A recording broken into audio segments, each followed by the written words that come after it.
আপনি যদি সর্বদিকে তাকান, স্রষ্টার সৃষ্টিতে সমস্ত কিছু আপন আপন ডিউটি পালন করতেই আছে।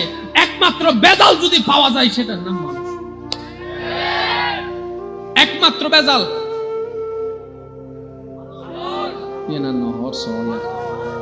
আর বুয়ারে আয় জনম দি আর বুয়ারে আয় জরাইম তুই হন ধরেননে ফুলি জবাব দিই আইনগত অপরাধ হইলাম কেনে ফুলি জবাব দে জনম দিউস তুই ঠিক আছে মা ভেড়তরা কি ঠিক আছে ইবের মালিক তো তুই ন। গরু আপনার, ছাগল আপনার, হাঁস আপনার, মুরগি আপনার, গাছ আপনার, মাটি আপনার। অন্যায় হবে না, কিন্তু আপনি যদি বাবা হয়ে মা হয়ে সন্তানকে জবে করে দেন, সাথে সাথে আইনগতভাবে অ্যারেস্ট হয়ে যাবে। যদি আপনি জন্মদাতা তারপরে অ্যারেস্ট হবে।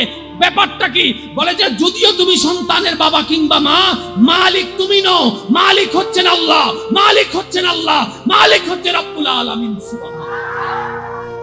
আসসালামু আলাইকুম ওয়া রাহমাতুল্লাহি তাআলা ওয়া বারাকাতুহু।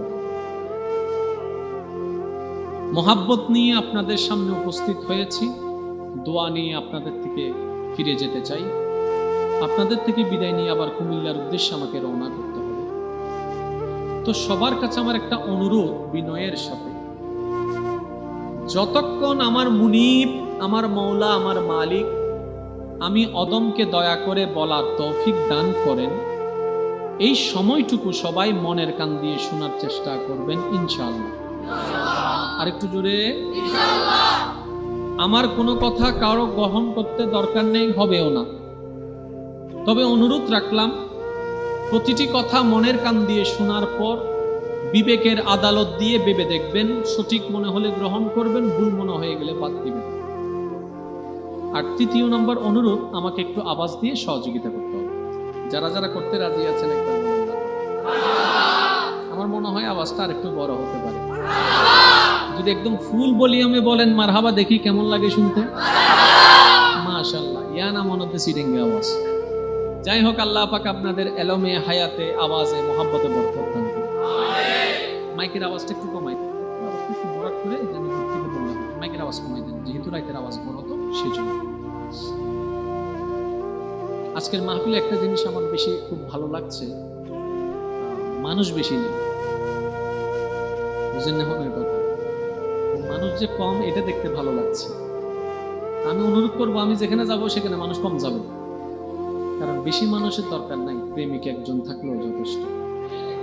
সুবহানাল্লাহ বলবেন না? লক্ষ মানুষ দিয়ে কোনো কাম নেই যদি প্রেম না থাকে।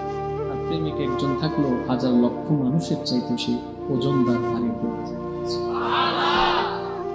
মুরব্বী যারা আছেন, মুরব্বী যারা আছেন আপনারা শুধু আমাদেরকে একটু দোয়া দিতে থাকেন। যুবক ভাই যারা আছেন আপনারা শুধু আমাকে একটু আওয়াজ দিতে থাকবেন, বাকিটুকু আল্লাহ পাকে দিচ্ছে। আমি ঠান্ডায় ঠান্ডায় বলবো, আপনার প্রেম নিয়ে ঠান্ডায় ঠান্ডায় বোঝার চেষ্টা করবেন, বেশিক্ষণ ডিস্টার্ব করবেন না। প্রত্যেকটা কিছুর একটা কারণ আছে না নাই? লাইট জ্বালানোর পিছনে একটা কারণ। গতকালকে কিন্তু লাইটটা লাগাইনি, কারণ প্রয়োজন ছিল না, লাগাইনি। আজকে প্রয়োজন হয়েছে, লাইটটা লাগিয়েছে, মাইকটা লাগিয়েছে, ফ্যানটা এনেছে, স্টেজ সাজিয়েছে। তাহলে প্রত্যেকটা কিছুর একটা বিশেষ কারণ। আল্লাহ যে আসমান বানালেন, জমিন সাজালেন, রব্বে করিম যে ফেরেশতা বানালেন, জান্নাতকে সাজালেন, মানুষকে বানালেন, জ্ঞানটুকু দিলেন, দেখার জন্য চোখটুকু দিলেন, ধরার জন্য হাতটুকু দিলেন, চলার জন্য পাটুকু দিলেন।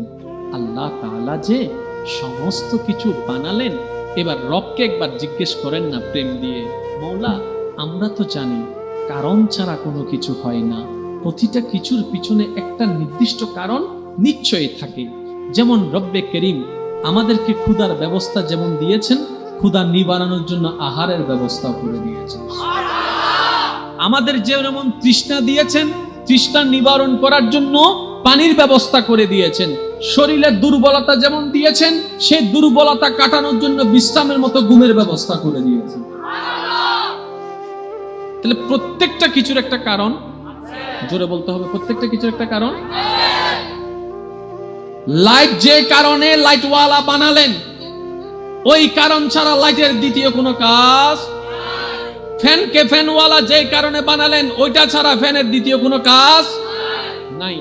ফ্যানের কাজ হচ্ছে গরমকে ঠান্ডা করা, সেজন্য মানুষ থাকলে ফ্যান থাকে। যদি মানুষ নাই ফ্যান চলে, অনেকজন এসে বলে বন্ধ কর। আর যদি সেই ফ্যানটা মেশিনের সামনে থাকে, তখন মাইকওয়ালা বলবে যে ভাই কথা বলেন।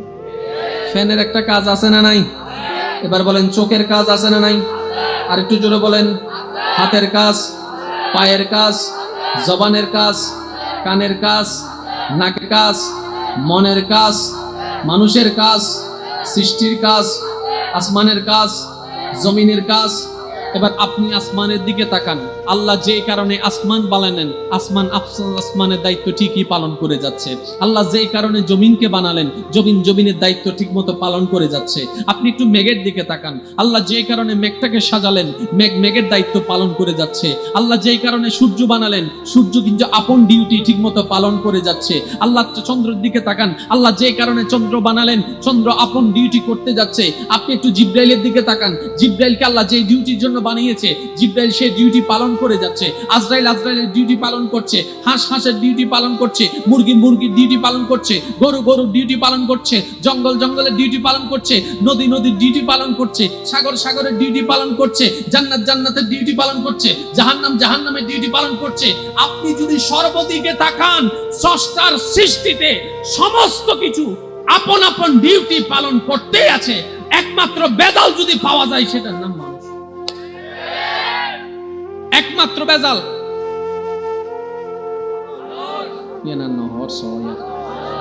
একমাত্র বেজাল, জোরে বলেন একমাত্র বেজাল। সেজন্য আল্লাহ এই মানুষকে বেলাইন থেকে লাইনে আনার জন্যই নবী রাসূল পাঠিয়েছেন। এই কনসেপ্টটা যদি বুঝতে পারি, আমাদের অনেক কিছুই ক্লিয়ার হয়ে যাবে।